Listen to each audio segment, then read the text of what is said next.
So makakasama po natin ngayong gabi si Gabriela Party List Representative Sara Elago. Good evening po, Congresswoman. Good evening, Kong. Hi, good evening, Ed, Jovi, Chiki, at sa lahat ng mga nanonood ng Sa Totoo Lang. Marami, I'm sure, sa mga nagko-cover kong Sara at saka doon sa mga dito, sa mga kongresista mismo, sanay na kayo doon sa sinasabi na fast track mode na yun. Pero yung viewers baka hindi pa masyado alam yan. So alam natin, dadaan pa muna sa committee ng Justice Committee para tignan yung form and substance. Pero meron tinatawag we're talking about the VP kay VP Sara tayo, muna tayo. Mamaya na yung tungkol kay PBBM na impeachment. Pwede pala yung fast track mode, siya, at lalo na sinasabi na 1/3 or at least mga 100 kongresista mahigit lang kailangan. Doon lang sa committee, ang dami na bumoboto. So, posible ba talaga tong fast track mode na ito? Yes, pag na-include na sa order of business at kung hindi pa naman ito mare-refer sa Justice Committee, pwede nang pagbotohan ng plenaryo. Pag nakuha yung 1/3 na number, ay maaari na itong ipadala agad sa Senado para dun sa pagsisimula sana ng trial. Mag-proceed forthwith, kumbaga, dun sa trial. But Kung hindi naman, kung diretso sa House Committee on Justice, makikita natin na pagdadaanan nito yung proseso ng parang doon sa impeachment complaint na verified laban kay Pangulong Marcos Jr. na nagkaroon muna ng determination ng sufficiency in form at yung determination ng sufficiency in substance. Ma'am, just to be clear, so basta hindi pa umaabot dun sa, hindi pa nare-refer sa Justice Committee. Yes, hindi pa nare-refer sa nasa House. Speaker's Office na. Kumbaga Yes. ilagay na sa order of business. At any time within the 10 session days ay pwedeng i-endorse ng 1/3 ng Kongreso, and that is the fast track mode. Yes. Pero ano po yung prerequisites for that, especially with regard to yung mga requirements for sabi ng Korte Suprema, sufficient proof or evidence to prove the charges? Well, I think that would need 1/3 of the vote of the House of Representatives of the whole of members. So, that's one. And as for doon sa kaya nga fast track, so hindi na siya dadaan doon sa normal na process na nagkaroon ng deliberation, yung committee members lang. Ngayon, I will have the plenary members voting on the verified impeachment complaint. Yes, ma'am. No, I mean, ma'am, kasi di ba dun sa Supreme Court decisions, July and last week, ang sabi ng Korte Suprema, due process daw kailangan mag-provide as well ng sufficient evidence to prove the charges. Dun pa lang sa complaint pag idaan sa fast track, requirement ba na lahat ng 1/3 na mag-endorse, for example, dun sa impeachment complaint, should they have already had access to all the necessary evidence to prove, and should they have perused it? Alam mo kasi, yung July decision kasi parang may requirement pa na kailangan na masiguro na nabasa nila ng Yes, yung nabasa ng lahat, oo. I don't know how that's going to be proven or how that's going to be established. Any idea how that works? Nililinaw din natin yan sa Committee on Rules ng House of Representatives kasi meron ding iba-ibang interpretation at meron din tayong mga miyembro na kumbaga nagpapahayag din naman na hindi pa rin sang-ayon doon sa naging Supreme Court decision. Kaya kung sa amin lang as one of the endorsers, we would prefer the committee deliberation so that the people can see that the verified. Well, hindi lang yon, mahahalata din, di ba, na bakit yung impeachment complaint kay Pangulong Marcos Jr. kumbaga, nag-undergo ng committee deliberation, bakit ito hindi? So, we hope na dapat magkaroon din ng committee deliberation pagdating dito at makita na malinaw talaga yung batayan para ma-impeach si VP Sara dun sa grounds ng number 1 yung questionable na paggamit ng confidential funds, yung napakaraming skema ng fabrication, including yung paggamit ng mga Mary Grace Piatos, pare-parehong handwriting, ganun din yung mismong hindi respeto doon sa kapangyarihan ng oversight ng Kongreso na mag-imbestiga pagdating sa pag-implement ng mga programa at paggamit ng mga pampublikong pondo. We heard, sorry, Chiki. Sige, go ahead.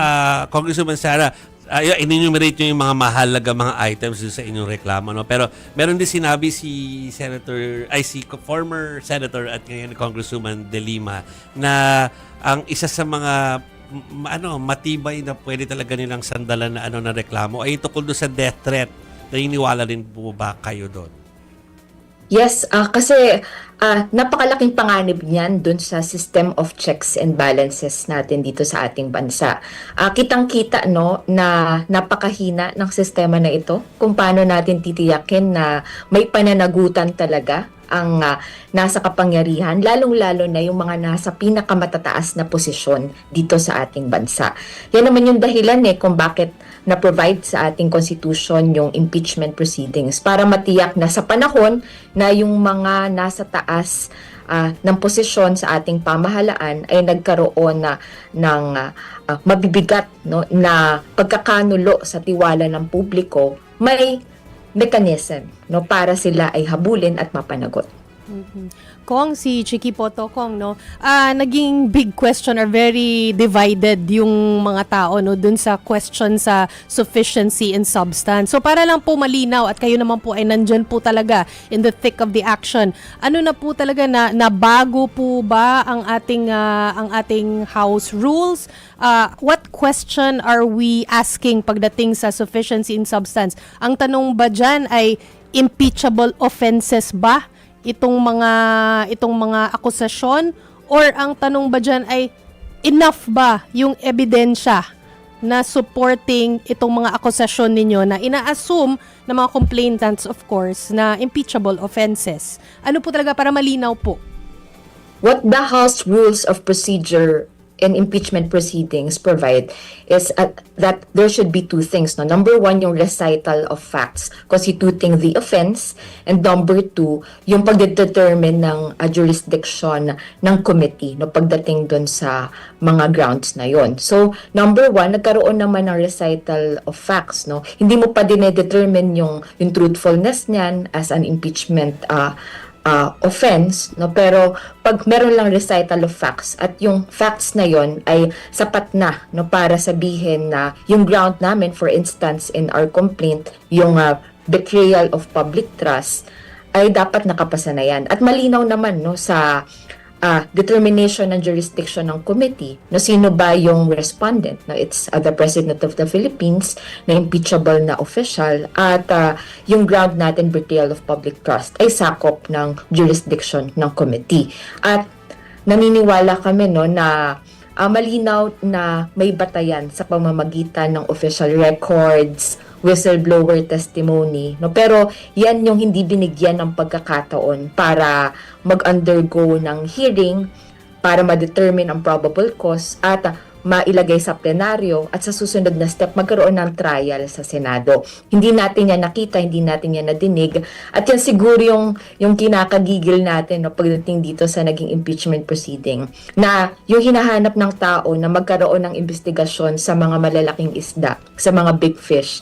And clearly, yun yung mga sangkot sa Malacanang at yung Pangulo mismo, hindi yun nakita at hindi yun nagkaroon ng pagkakataon na maimbestigahan. So sa tingin po ninyo, ano po ang pinakamalaking hadlang po dito sa impeachment process? Yung rules ng Kamara, if I understand you correctly, mukhang sa tingin po ninyo ay okay naman. Rules ng Kamara, leadership ba, o yung mga political alliances? Of course, each play a part, pero ano yung pinaka-root ng problem po? What we've seen in the impeachment proceedings so far, hindi naman mahina yung complaint mismo, pero ang nakita natin, malakas pa rin yung hawak ng Pangulo sa Kongreso mismo, na nag-play talaga dito yung number ng majority pagdating sa paghaharang ng pagsulong ng verified impeachment complaint na ito laban sa Pangulo. Pahaba lang, ma'am. I understand kasi, di ba, tapos na yung Justice Committee sa BBM impeachment complaints in terms of form and substance, rejected siya. komite. However, the plenary can always overturn the committee report with a 1/3 vote. How likely do you think is that? Well, sa totoo lang, sa totoo lang na show natin, mukhang magiging mahirap talaga yan. It's, from the very beginning, we know that this will be an uphill battle. But this could really spell a challenge not only to the members of Congress, no, but to the people themselves, no, yung taong bayan mismo. Na paano ba natin ipapakita, no, na hindi tayo papayag na harangan to, hindi tayo papayag na isang tabi na lang to, kasi ibang level yung halimbawa, yung serious allegations ni Zaldico, yung nasa testimony ni former DPWH Yusek Bernardo, hindi yan kumbaga biro na hindi yan dapat mga bagay na tinitake lang natin lightly, na hindi na natin iimbestigahan. Paano sa panahon na yung ICI, no? Hindi natin alam kung saan kung paano tayo mag-move forward dyan, no? Nang hindi pa kompleto yung mga members niyan at kung paano mag-proceed. Napakabagal din. Nandiyan naman yung ginagawa din ng DOJ, nandiyan din ginagawa ng Ombudsman, no? But ang pakiramdam din sa aming constituency, that could take years, no? Pwede na sobrang tagal ng investigasyon na yan. At hindi na makapaghintay yung taong bayan. Exactly what the impeachment proceedings are for, di ba? Sa panahon na immune, no, from suit ang ating president, no, ito sana yung paraan, no, para siya ay mapanagot. Pero yun yung naharang sa ating ng Committee on Justice. Kung pahabol na lang, Kung tapos na dapat yung oras natin. Very, very quickly, kung nauuwi lagi itong mga impeachment cases sa wala. Kasi numbers game nga po siya. Ibig sabihin po ba may crisis na po tayo sa accountability sa ating sistema? Kapit. Yeah. Wala na. Nakakabitin. Sana ibalik kasi may tanong ako super important. Oh! Kasi siya lang ang saksi doon sa mga naganap Ulit. sa session kahapon. Ayan, Congresswoman. Yes. Naku, may crisis din talaga tayo sa Yeah. internet na napakahirap ng yung kay Chiki mabilis po. na internet Oo. sa buong bansa. Pero krisis sa sistema, at yan mismo yung panawagan naman ng tao. Hindi lang sana to pagpapalit ng nasa posisyon, ng nasa pwesto, pero pagpapalit ng sistema mismo. Kaya ngayon naghahanda na marami sa ating mga people's organizations, sa mga anti-corruption, mga transparency advocates ng pagkilos sa February 25. No? Dapat magpakita talaga ng people power for transparency, para sa mabuting pamamahala, people power laban sa korupsyon. Yan ang ating pinaghahandaan ngayon. Okay, last na talaga to, Congresswoman Sara. Yung kahapon yata nangyari to, sa totoo ba na nagpakita na si Congressman Romualdez sa session kahapon? Namataan nyo ba siya doon sa pag-attend niya? Yes, that's what we heard, no? Okay. From the session on Wednesday. Nung Wednesday? Nung Wednesday, Nung Wednesday opo. siya nagpunta. Okay. Yes. So, pero kaya Opo, hindi yun siya po ang nakita natin. Hindi siya nakita ng malapitan. Kakamustahin namin kung ano yung demeanor sana eh. Pero kung Hindi ko po naabutan sa plenaryo yung presensya na ating speaker, no, pero na ating former speaker, pero sa bahagi ko po, no, I think napapatuloy pa rin yung panawagan ng tao, lahat ng sangkot dapat managot mula sa tuktok, no, kasama na yung mga dati pong leader ng House of Representatives. Dapat walang exempted mula sa accountability. okay. With that, thank you, Congresswoman Okay. Elago. Maraming salamat. Thank you po.